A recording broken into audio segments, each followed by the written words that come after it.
Are you able to name how much milk a baby feeding from the body takes in the first 24 hours, in the first 48 hours, in the first 3 to 4 days, in the first week? And do you understand how milk supply works from the moment you get pregnant until you're in a groove with breastfeeding all the way through toddlerhood? Even many of us who have fed babies from our bodies don't actually know what is biologically normal, because so many of our perceptions of what is normal when it comes to baby feeding have been skewed by unrealistic expectations put on us by others, like medical professionals, like right away in the hospital. So today we're going to talk all about expected milk volumes for breastfeeding babies and why it's important to know this. So welcome to the Milk Making Minutes. I'm your host, Nigrosh, an international board-certified lactation consultant and a childbirth educator on a mission to help you understand baby feeding struggles and triumphs through the lens of systemic medical and cultural barriers.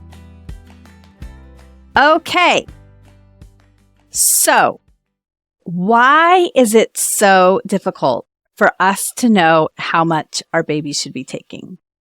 My short answer to this is that we have not seen biologically normal feeding, most of us, from our earliest days all around us. And many of us have been influenced, understandably, by volumes of milk we see in large formula bottles, because formula and breast milk are two very different substances. Breast milk has living cells. It changes to meet the growing needs of the baby. And the biological process by which milk fills our bodies is not very understood by doctors, by nurses, by the general public, who have certain expectations about how much babies should be feeding. So it is really important, if you want to feed your baby exclusively from your body, or if you would like to establish breastfeeding in a way that sets you up for success for continued feeding, it's important to know what is biologically normal in the breastfed baby. Many of us have heard that care providers start to get worried when babies lose more than 10% of their birth weight. This is true. 10% is a good way for us to know whether or not baby is getting enough. However, it is important to know that the baby's birth weight is often impacted by how much IV fluid the mom has had during delivery. So if you, like me, were on IV fluids for 3 days, like I was with the birth of my first child, you swell and your baby swells. So using that first weight that you get right away when the baby is born is not always accurate. They need to pee off some of that saline that has entered their bloodstream and has caused them to swell a little bit before it is a true accurate birth weight. And many people don't know this, so it takes a while for milk to come in. That is normal. That gives the baby time to adjust to life outside of the womb, to recover from the birth, to learn sucking and swallowing, which is a new skill for them. And if we had huge volumes of milk right away, it would be difficult for many babies to manage that flow. So this is a biological mechanism. And if we began to think of babies and moms as being competent to learn this and figure the skill out together with the positive support of those around them, I think we would see much better feeding outcomes. If there was not such an obsession on high volumes of milk early on, we would see better feeding outcomes. When I first returned to work, I had no idea how I was going to manage going to work, handling drop-offs and pickups, and doing all the other duties I needed to do, like get dinner on the table. If you are in this situation, I've got a solution for you. Go to feastandfettle.com, where you can select from a menu of delicious options and have home-cooked meals delivered right to your front door. Imagine taking meal planning off your plate, taking grocery shopping off your plate for those dinners, and knowing that all you have to do is pick up your baby, get home, and heat and serve meals that you have selected for your family. If you live in Massachusetts, Connecticut, Rhode Island, New Hampshire, and now Maine, go to feastandfettle.com and use my code MILK, M-I-L-K, to get $30 off your first order.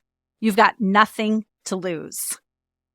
When I work in the hospital 2 days a month, one of the most common sayings I hear when I walk into a postpartum room is, I don't have milk. And so let's talk about that. When does your body start to make milk? Your body makes milk around the 16th week of pregnancy. So that's called stage 1 lactogenesis. And this lasts all the way through the delivery of your baby. The reason your body starts to fill with milk is because estrogen and progesterone rise, and it causes your milk ducts to grow in number and size, and it causes your breasts to become fuller.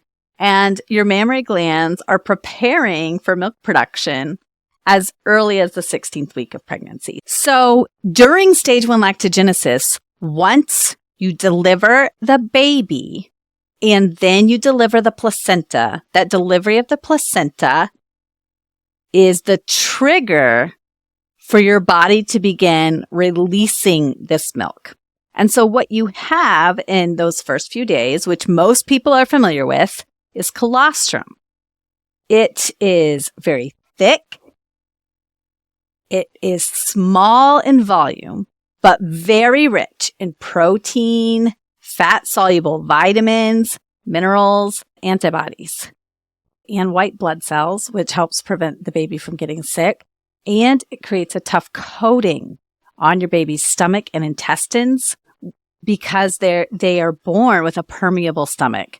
So colostrum helps to coat their stomach, and that prevents illness and inflammation. We also know that colostrum acts as a laxative, and this helps your baby pass meconium. In fact, when I have clients with older babies who are constipated, I will often ask if they have any colostrum saved from early in the pregnancy. So what are the volumes of colostrum that you should expect? This is where many people are surprised. So in the first 24 hours, breastfed babies take anywhere from 2 to 10 milliliters per feeding. So that is 1/2 teaspoon to 2 teaspoons. And the total amount that they take in that first 24 hours is 30 milliliters. That is only 1 ounce. So when people say to me, I don't have milk or I don't have very much milk, my response usually is, yeah, the exciting thing is you're not supposed to. Your body is right on track. It's doing what it should.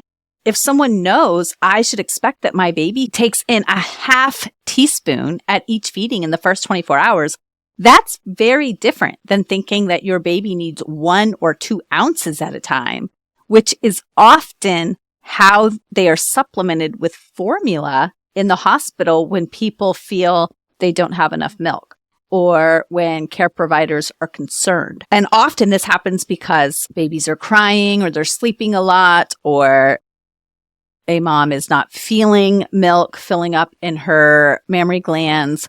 or there's just an idea that there isn't enough milk. And so then supplementation begins. And these volumes are much larger than what we see as the biological norm. Between 24 and 48 hours, we see that infants are taking between 5 and 15 milliliters per feeding. So that's 1 teaspoon to a half ounce. Still not very much. Day 3, we're seeing that babies are taking between 15 and 30 milliliters. So again, a half ounce to an ounce. And then this gradually increases as lactogenesis 2 takes place, so that by a week, we're seeing 1 to 2 ounce feeds. By weeks 2 and 3, we're seeing 2 to 3 ounce feeds. From about 1 month to 6 months, we do not see that breastfeeding babies are taking more than 3 to 4 ounces from the breast at a time. There are some who might take a little more, but that is not the norm. That is not common. And many people think they need much higher volumes than this because they have this idea that as their baby gets older, they need more and more milk. So generally, this lactogenesis 2, this transitional milk where it's no longer colostrum, it's transitioning to the mature milk, it begins to kick into full gear by day 2 or 3 after the birth. But in as many as 25% of mothers, this may take longer than 3 days. And milk production is hormone dependent and highly dependent on how much milk you are removing from the beginning. And often when parents are in stressful environments where they are awoken frequently and there's all this pressure put on them to be feeding the baby constantly and their blood pressure is constantly being taken, this can have an impact on how much milk a person is able to release, because stress-making hormones counter milk-releasing hormones. And we know that research indicates that the timing of when milk comes in is hormonally controlled. So the milk is going to come in regardless of whether or not any is expressed. However, we do know that moms who breastfeed early and often or pump early and often have higher milk production on days 3 to 4. So it's going to come no matter what, but the frequency of expression can increase the amount of milk you see by day 3 to 4. We also know that skin-to-skin contact has been associated with increased milk production. And often what I'm seeing in the hospital is that babies are swaddled and put off to the side for most of their stay unless the baby indicates that they are hungry. So instead of encouraging parents to hold their babies skin to skin and helping them to understand that is normal and that is what helps both your baby to regulate and you to regulate, we teach this other way of interacting with babies, which expects that they should be off to the side, not needing anything unless it is time to feed or have their diaper changed. And this impacts milk supply and it impacts the way we think about our babies and how we proceed in the postpartum period when that is what is taught in the hospital. If you are pregnant and you are worried about feeding your baby, if you are worried about how you will know your baby is full, if you're worried about any anxiety around baby feeding, I have a way to reduce your anxiety. I am launching my childbirth education course, but this is a childbirth education course that does not just focus on having a fantastic birth, because giving birth is only the beginning of this major life change.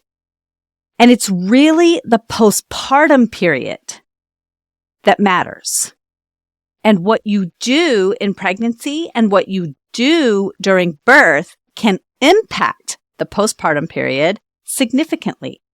If you are thinking, I had no idea that these were the volumes of milk that babies consume, I had no idea that 25% of moms were still waiting on their full milk to come in by day 3 or 4, then I recommend you sign up for my course.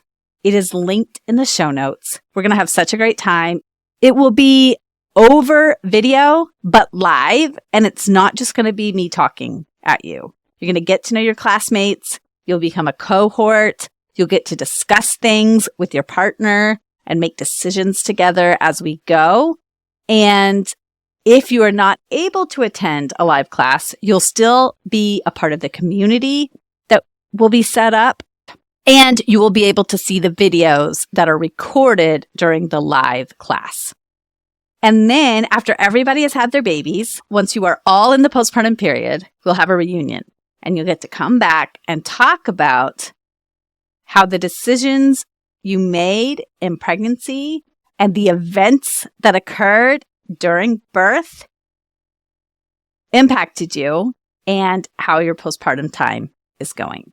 So if this sounds like something you would love to do, please sign up for my course. If you know somebody who is pregnant, send them the link, or better yet, give them the course for the holidays.